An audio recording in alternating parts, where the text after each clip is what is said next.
আমরা সেই সময় বলেছিলাম যে আমরা সরকার গঠন করতে সক্ষম হলে আমরা কৃষক ভাইদের পাশে দাঁড়াবো এবং 10,000 টাকা পর্যন্ত যে কৃষি ঋণ সুদ সহ আছে সেটিকে আমরা সুদ সহ কৃষি ঋণকে আমরা মওকুফ করব।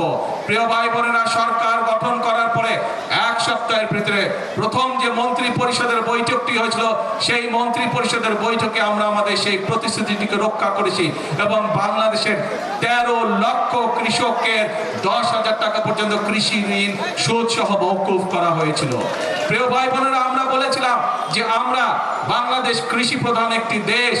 আমরা দেখেছি কিভাবে পার্শ্ববর্তী একটি দেশ থেকে কিভাবে নদীগুলোর উপরে বাঁধ তৈরি করে তারা পানির সংকটে তৈরি করেছে বাংলাদেশের জন্য।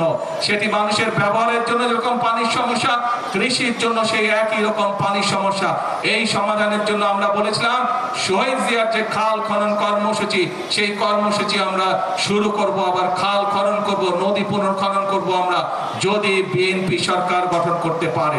প্রিয় ভাই বোনেরা, আপনারা পত্র পত্রিকা সহ নিশ্চয়ই সামাজিক যোগাযোগ মাধ্যমে দেখেছেন আমরা সরকার গঠন করার পরে প্রথম মাসের ভিতরেই আমরা যেমন ফ্যামিলি কার্ড করেছিলাম, একইভাবে আমরা খাল খনন কর্মসূচি শুরু করেছি এবং গত 6 মাসের ভিতরে আমরা প্রায় 900 কিলোমিটার খাল খনন করতে সক্ষম হয়েছি, যার মাধ্যমে বহু জেলার, বাংলাদেশের বহু জেলার বহু এলাকার মানুষ পানির সুবিধা যেমন পাচ্ছে, কৃষক ভাইরাও সেচের সুবিধা সেইভাবে একইভাবে পাচ্ছে।